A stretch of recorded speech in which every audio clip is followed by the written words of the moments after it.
All welcome back to Yashasvi Vamshika cooking and tips channel. కిచెన్లో మనం రెగ్యులర్గా గంటల్లో చేసుకునే పనులు నిమిషాల్లో చేసుకునేవాడు సూపర్ యూస్ఫుల్ టిప్స్ అయితే వచ్చేసానండి. స్కిప్ చేయకుండా చూడడానికి అయితే ట్రై చేయండి. ఈ టిప్స్ తోటి మన పనులను సులువుగా చేసుకోవచ్చు, మన మనీని అయితే సేవ్ చేసుకోవచ్చు.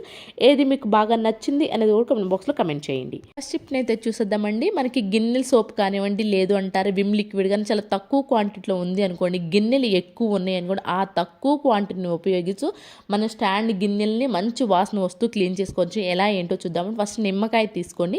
ఈ విధంగా చుట్టూ తిప్పుతూ గ్రేటర్తో సహాయంతో పీల్ చేసుకుంటూ ఓన్లీ పీల్ మాత్రమే అలా తురిమేసుకోవాలండి. తర్వాత నేను ఒక్క స్పూను లిక్విడ్ వేస్తాను. అంటే సోప్ ఏంటి అంటే సోప్ ఉంది కనుక మీరు వాటర్లో నానపెట్టేసుకోండి. ఇంక ఎక్స్ట్రా వాటర్ ఏం పోయి నేను విమ్ లిక్విడ్ పోసాను కాబట్టి ఎక్స్ట్రా వాటర్ అనేది వేసాను. మీరు సోప్లో నానపెడతారు కదా, ఈ విధంగా సోపు అలాగే ఒక్క స్పూను సాల్ట్ కూడా వేసేసి బాగా కలిపేసేసుకోండి. తర్వాత మన ఐస్ ట్రే ఉంటుంది కదండి, ఐస్ ట్రేలో పోసేసి ఒక 4-5 గంటల పాటు ఐస్ క్యూబ్స్ అయ్యేలాగా ఉంచేసుకోండి.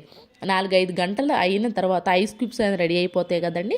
తర్వాత మీకు ఎన్ని కావాలనుకుంటే అన్ని ఐస్ క్యూబ్స్ కనుక వేసేసి కొంచెం అంటే కొంచెం వాటర్ వేసేసి కనుక మీరు ఒకసారి వాటర్ అన్ని ఐస్ క్యూబ్స్లో కరిగిపోయేలాగా ఉంచేసుకున్న తర్వాత మీరు స్క్రబ్బర్తో కనుక క్లీన్ చేసుకున్నారే అనుకోండి, మనకు తక్కువ క్వాంటిటీలో అయినప్పటికీ గిన్నెలు స్టాండ్ గిన్నెలు అనేవి నీట్గా క్లీన్ అయిపోతాయి. నాన్ వెజ్ గిన్నెలు అప్పుడు కూడా తక్కువ మనకి సోపు కానివ్వండి, లేదంటే లిక్విడ్గా తక్కువ ఉంది అనుకున్నప్పుడు ఈ సింపుల్ ట్రిక్ని అయితే ట్రై చేయండి. మీకు ఖచ్చితంగా వర్క్ అవుతుంది. ఎందుకంటే మంచి వాసన కూడా వస్తే గిన్నెలను చాలా నీట్గా అయితే క్లీన్ అయిపోతాయి. హోప్ ఇటుపై అయితే నచ్చిందని అనుకుంటున్నాను. అండ్ నెక్స్ట్ టిప్ వచ్చేసి కేక్ కొన్నప్పుడు ఇలాంటి మనం అనవసరం అని చెప్పేసి కేక్ తినేసిన తర్వాత పడేస్తూ ఉంటాం కదండి. అయితే దీన్ని కూడా ఇప్పుడు యూజ్ ఎలా చేయాలో చూద్దామండి.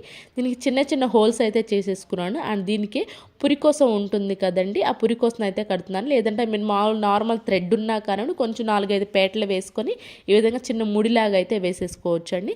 దీనికి దేనికి ఉపయోగిస్తాం, మనకు డస్ట్బిన్ ఉంటుంది కానీ డస్ట్బిన్కి ఏంటి అంటే కొన్ని వాటికి బాత్రూంలో పెట్టే వాటికి కానివ్వండి, కొన్నిటికి ఏంటంటే క్యాప్స్ అనేవి రావు కదండి. క్యాప్స్ లేకపోవడం వల్ల ఏంటంటే పైన మూతలు లేకపోవడం వల్ల చిన్న చిన్న పురుగులు అనేవి వస్తూ ఉంటాయి కదా. అలా పురుగులు రాకుండా ఉండాలి అనుకుంటే మాత్రం ఈ విధంగా అనవసరంగా పడి ఉన్నదాన్ని తీసుకొచ్చి మనం క్యాప్ లాగైతే ఉపయోగించుకో, డస్ట్బిన్కి ఆ పురుగులు అనేవి రాకుండా అయితే ఉంటాయి. ఐ హోప్ ఇటుపై అయితే నచ్చిందని అనుకుంటున్నాను. నచ్చితే కనుక ప్లీజ్ ఒక లైక్ ఇవ్వండి. మీరు ఇచ్చే లైక్ నాకు చాలా మోటివేషన్గా ఉంటుందండి.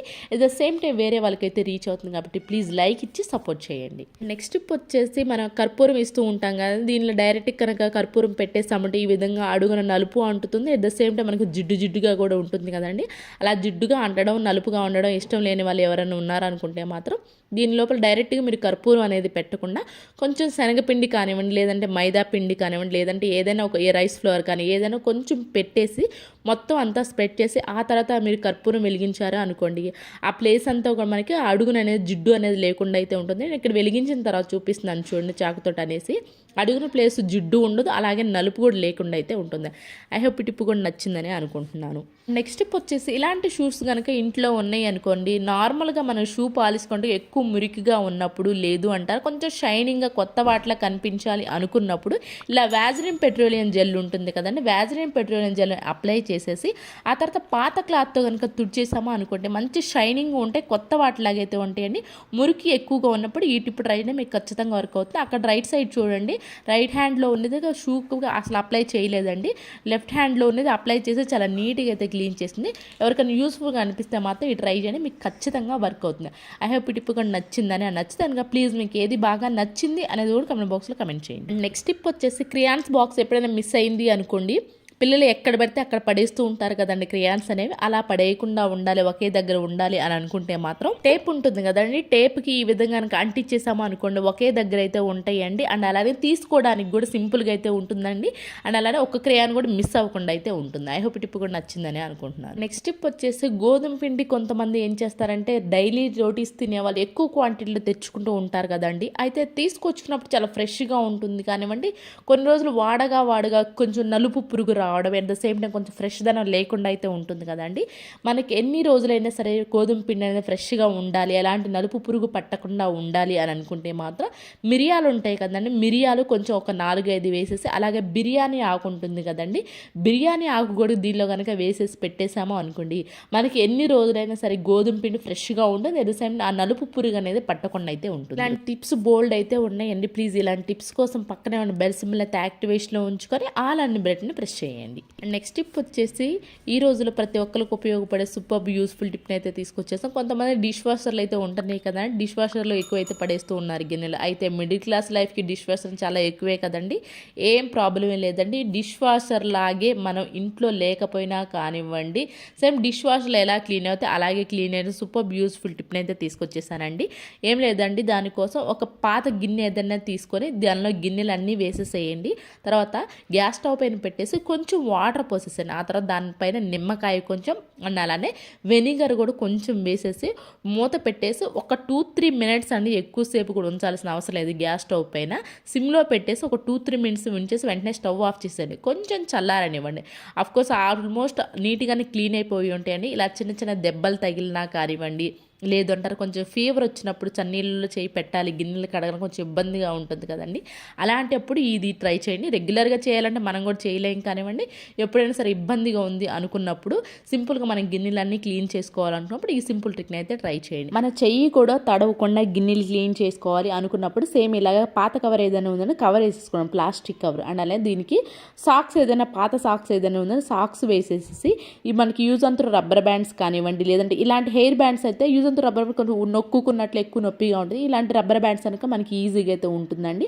అండ్ అలానే బ్యాక్ సైడ్ ఇలా ఫోల్డ్ చేసి సాక్స్లు వేసుకోండి. దానివల్ల ఏంటంటే వాటర్ కూడా మనకి చేతి లోపలికి అయితే పోకుండా అయితే ఉంటాయి. ఇంకా డిష్ వాషర్ లాగా ఎందుకు అనండి, డిష్ వాషర్లో ఎవరికైనా తెలిసే ఆల్మోస్ట్ అందరికి తెలిసే ఉంటుంది కదా, ఫస్ట్ క్లీన్ చేసుకొని ఆ తర్వాత డిష్ వాషర్లో వేయాలి. సేమ్ అలాగే మనకేంటంటే ఇక్కడ మనం ఫస్ట్ క్లీన్ చేసుకోకుండానే తర్వాత అయితే క్లీన్ చేసుకోవాలండి. ఆల్మోస్ట్ క్లీన్ అయిపోయి వస్తాయండి మనం గ్యాస్ స్టవ్ పైన పెట్టినప్పుడే.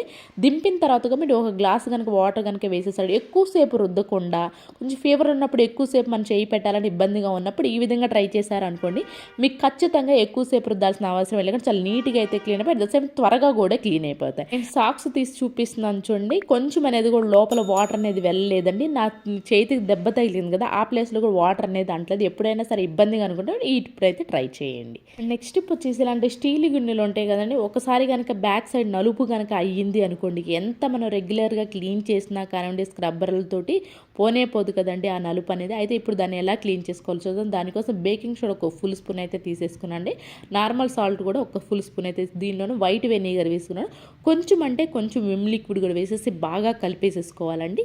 ఈ కలిపేసుకున్న దాన్ని ఆ స్టీల్ది, మీకు స్టీల్దే కాదండి కొన్ని రాగివి కూడా ఉంటాయి కదండి అడుగున, అది కూడా నలుపు అయితే ఉంటుంది, అక్కడ కూడా ఈ విధంగా అప్లై చేస్తే ఒక అరగంట పాటు పక్కన పెట్టేసేసేయండి. అరగంట తర్వాత స్టీల్ స్క్రబ్బర్తో కానివ్వండి లేదా గ్రీన్ స్క్రబ్బర్తో కనుక క్లీన్ చేసామనుకోండి, ఆ నలుపు ఏదైతే ఉందో ఆ నలుపు అనేది లేకుండా చాలా నీట్గా అయితే క్లీన్. ఇక్కడ నేను చూపిస్తున్నాను చూడండి, బిఫోర్ ఆఫ్టర్ చాలా నీట్గా అయితే క్లీన్. నెక్స్ట్ టిప్ వచ్చేసి సాక్స్ పిల్లలు వేసుకుంటూ ఉంటారు కదండి రెగ్యులర్గా, కొన్నిసార్లు ఏంటంటే పైన లూజ్ అయిపోయి ఇబ్బందిగా ఉంటుంది కదా, అలాంటి అప్పుడు ఎప్పుడైనా సరే ఇబ్బందిగా ఉంది అనుకున్నప్పుడు ఈ విధంగా హెయిర్ బ్యాండ్ పెట్టేసి బ్యాక్ సైడ్ కనుక ఫోల్డ్ చేసాము అనుకోండి, ఈ రబ్బర్ బ్యాండ్ పెట్టినట్లు అనిపించదు అండ్ అలానే చూడడానికి చాలా నీట్గా అయితే ఉంటుంది. నెక్స్ట్ టిప్ వచ్చేసి పిల్లలకి స్టీల్ గ్లాస్లో హాట్ వాటర్ కానివ్వండి, లేదు అంటారు పాలు కానీ వేడి ఇస్తూ ఉంటాం కదండి, అలాంటప్పుడు వాళ్ళు పట్టుకోవడానికి చాలా ఇబ్బందిగా ఉంటుంది. అలా డైరెక్ట్గా ఇవ్వకండి, ఇలాంటి బ్యాండ్స్ ఏదైనా ఉంది అనుకోండి పెద్దవి, దీన్ని కనుక పెట్టేసాము గ్లాస్ అంతా కవర్ అయిపోతుంది కాబట్టి వాళ్ళకి ఇచ్చినా కానివ్వండి కారడం అనేది జరగదు. ఐ హోప్ ఈ టిప్ కూడా యూస్ఫుల్గా అనిపిస్తే ట్రై చేయండి, మీకు ఖచ్చితంగా అయితే వర్క్ అవుతుంది. ఈరోజు టిప్స్ ట్రిక్స్ యూస్ఫుల్గా అనిపిస్తే మాత్రం ఈ టిప్స్ అన్ని ఒకసారి ట్రై చేయండి. ఏది మీకు బాగా నచ్చింది అనేది కమెంట్ బాక్స్లో కమెంట్ చేయండి, లైక్ చేయండి, షేర్ చేయండి, సబ్స్క్రైబ్ చేసుకోవడం మాత్రం అసలు మర్చిపోకండి. రేపటి వీడియోలో మంచి టిప్స్ మళ్ళీ మీ ముందుకు వస్తాను. అంతవరకు మీ అందరూ హ్యాపీగా ఉన్న హార్ట్ఫుల్గా అయితే కోరుకున్నాను. Thank you so much for ever watching.